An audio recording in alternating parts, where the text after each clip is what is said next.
Almost a year on from my biggest video on the channel, we are being blessed with the Life is Strange collection, all of the games packaged into one, so you can see exactly how and when the series nosedived in quality, and replay Double Exposure. Aren't you just beaming with excitement? Well, I'm not, because Double Exposure was a terrible video game, so with the 1 year anniversary closing in, and the collection of games nobody asked for releasing next week, I thought it would be a great idea to revisit Double Exposure and assess the impact this dumpster fire of a game has had on a series I hold close to my heart. So let's get started. Life is Strange Double Exposure was supposed to be a triumphant return for Max Caulfield. 10 years later after Arcadia Bay, on paper, that seems like a decent enough idea. A new ability, a new setting, and the chance to see where Max ended up as an adult. Unfortunately, what we actually got felt less like a thoughtful continuation and more like a rough first draft that somehow slipped into the final game. Let's start with the premise. Max, now working at a university, suddenly develops the ability to hop between parallel timelines after finding her best friend Safi dead in the snow. That is a killer hook, pun definitely intended. This is actually cool. Since Max can now travel to a timeline where Safi wasn't murdered, she now has to solve and prevent the same murder in different timelines. That should be absolute cinema. But instead of weaving that into a tight, suspenseful story, the whole thing unravels within hours. The mystery devolves into contrived nonsense, plot lines get abandoned like someone lost track of the sticky notes on the board, and pacing just lurches between dragging slow and whiplash fast. It's hella annoying.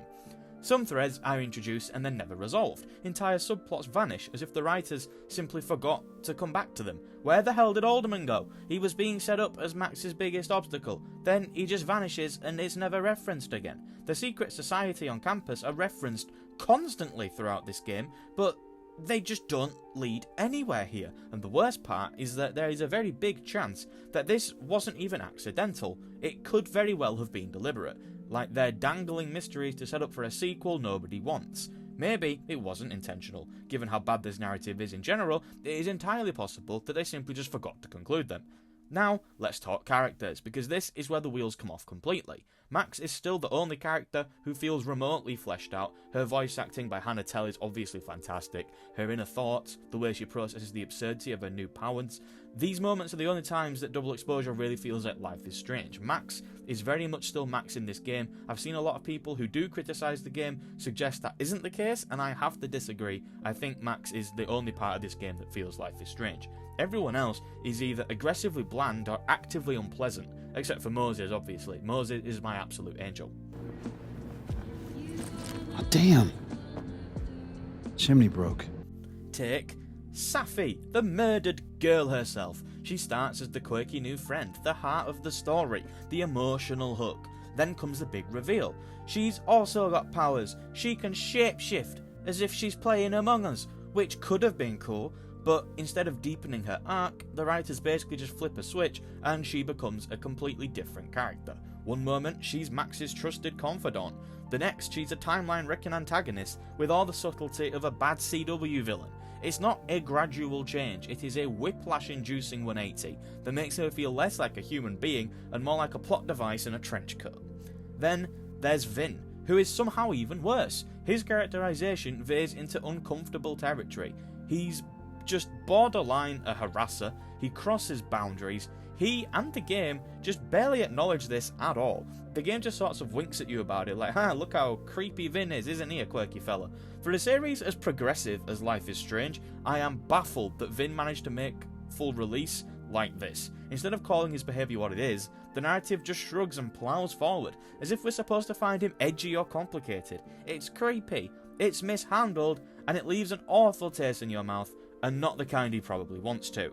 And then, the elephant not in the room, Chloe. Now personally, I wasn't devastated that she doesn't appear in Double Exposure. Hold your horses, I obviously love Chloe. But it's been 10 years. Narratively, you can justify Max moving on with her life. I don't think Chloe needed to be in the game.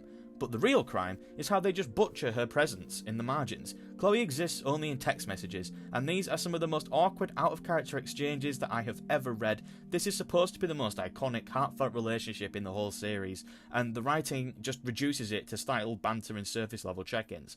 And then The ending, oh boy the ending. Instead of wrapping up the story, it collapses into a clumsy sequel-bait scheme. Safi becomes a recruitment poster child for some vague multiverse villain club. The most boring character in the game suddenly gets powers too. Max gets positioned as the linchpin of a supposed MCU, the Max Cinematic Universe, and the final beat is literally framed like a Marvel post-credits stinger. It's a tonal betrayal. Life is Strange has never ever been about the superheroes in a shared universe. It was about choices, consequences, and human relationships. This ending takes that legacy, throws it into the wood chipper, and yells, "See you in the next game that you didn't ask for." So what we're left with is a game that promised a return to form, but instead delivered a hollow husk of a game, a shaky murder mystery, a box multiverse hook, characters who range from dull to disturbing, the erasure of Chloe and Max's emotional core, and a finale that turns Max into a franchise mascot. That's not just disappointing, it is a complete and utter betrayal of what made Life is Strange resonate in the first place. Before we move on to the aftermath though, if you are enjoying the video, then please consider subscribing, as we are trying to reach 2,000 subscribers by the end of the year, and we're cutting it a bit close. Thank you. So what happens after you release a game that lands with all the grace of a brick through a window? Well, a whole lot of carnage! Let's start with reviews. Critics give Double Exposure a collective shrug. A quick glance at Metacritic pretty much tells the story here. Even incredible YouTuber BT BenTR tore the game to pieces, and my sources tell me that he's generally a positive guy who's loads of fun to hang around with. Jokes aside, few people were outright calling it the worst thing they'd ever played, but the consensus was very much meh. The narrative was muddled, the pacing was messy, and the ending sequel bait left a sour taste. A year ago, this was meant to be a triumphant return for Max. Instead, it was the gaming equivalent of someone wheeling out a cake, tripping over it and face planting into the frosting. Sales-wise, Square Enix admitted that the game underperformed, and by underperformed, I mean so poorly that the phrase large loss was used in actual investor reports. That's corporate speak for the accountants are crying into the spreadsheets. To put it bluntly, Double Exposure did not just miss expectations, it blew a hole straight through them. And then, the human cost. Deck 9, the studio behind Double Exposure, faced wave after wave of layoffs. Not once, not twice, but 3 rounds in the last 2 years. Writers, artists, nobody was safe. The very people who built this game were let go. Some had poured years into the project, only to be left without jobs the moment the numbers didn't add up. That part isn't funny. It's awful. Game development is brutal, and the people on the ground rarely deserve the fallout from boardroom decisions. Yes, the narrative of Double Exposure was horrendous, but that doesn't mean the people who created it shouldn't be able to put food on the table. But here is where the absurd irony comes in. At the 2025 Game Developers' Choice Awards, for some reason, Life is Strange Double Exposure actually won the Social Impact Award.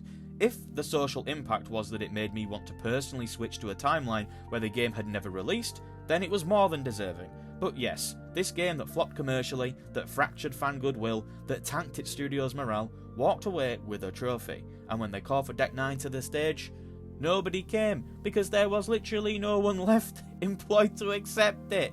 One of the laid off narrative designers even tweeted about it, "We all got laid off, lol." An admittedly admirable attitude to have.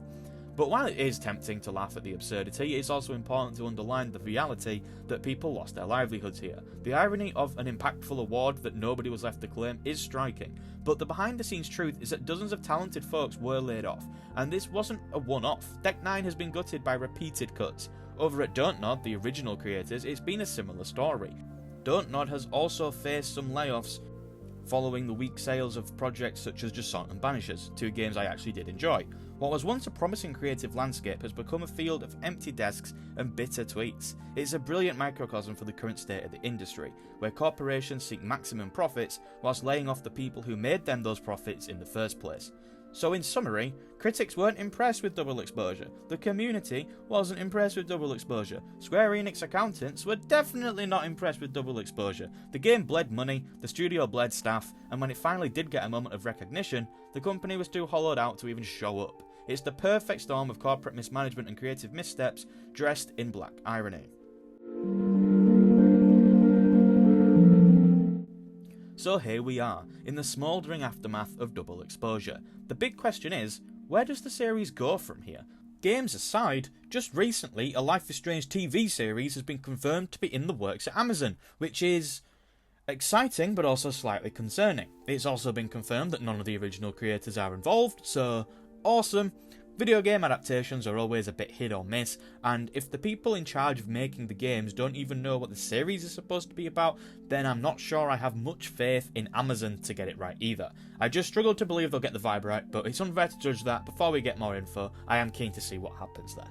The most unsettling rumour floating around right now is that Double Exposure 2, or a different name or anything, is already in development. Reports suggest that a sequel was contractually locked in from the beginning, meaning no matter how badly the first one tanked, the follow-up was always going to happen.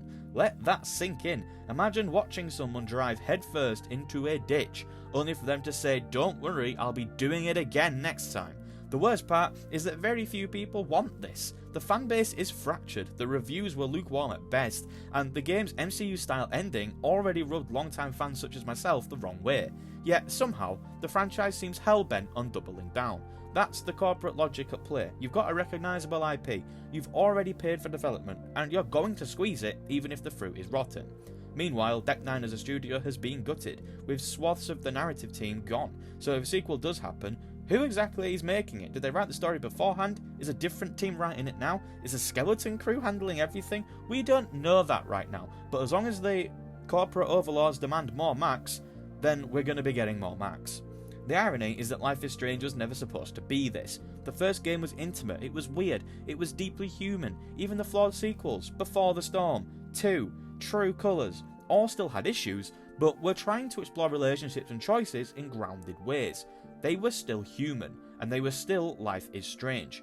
Double Exposure, and now potentially its sequel, aren't that at all. They seem determined to turn Max into a mascot, the centrepiece of some sprawling multiverse. It's cynical, it's creatively bankrupt, and it's the exact opposite of what drew us all in a decade ago. So where does that leave us? Probably staring down a continuation that few people wanted, written by a diminished team, pushed forward by a publisher more interested in IP farming than storytelling. The Max Cinematic Universe, coming soon at 30% off 2 months after release. And that's where the grief sets in. I loved Life is Strange. I loved the way it made me feel when I first stepped into Arcadia Bay, and every time I've stepped into Arcadia Bay since. When I got to know Max and Chloe, when choices really carried weight. It was flawed a little bit, I'm not saying any of these games are perfect, but they were always heartfelt and they always felt like they mattered. Now, watching the series unravel feels like losing an old friend, not in one tragic moment, but slowly, painfully, through 1,000 small cuts. Bad writing decisions, corporate meddling, studios hollowed out by layoffs, and IP stretched and twisted until it barely resembles what it ever was. So yeah, I'm mourning here, not just a game that disappointed, but a franchise that's circling the drain.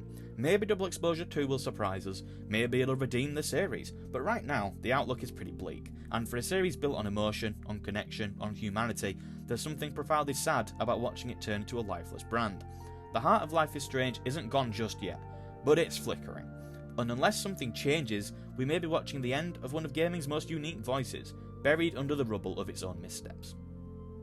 Thank you for making it this far into the video. You have earned 1 gold star. In order to redeem your gold star, simply like the video and subscribe so that you can watch more videos and earn more gold stars. If you were wondering what you're supposed to do with your gold stars, then I don't have an answer for you, as they don't really exist.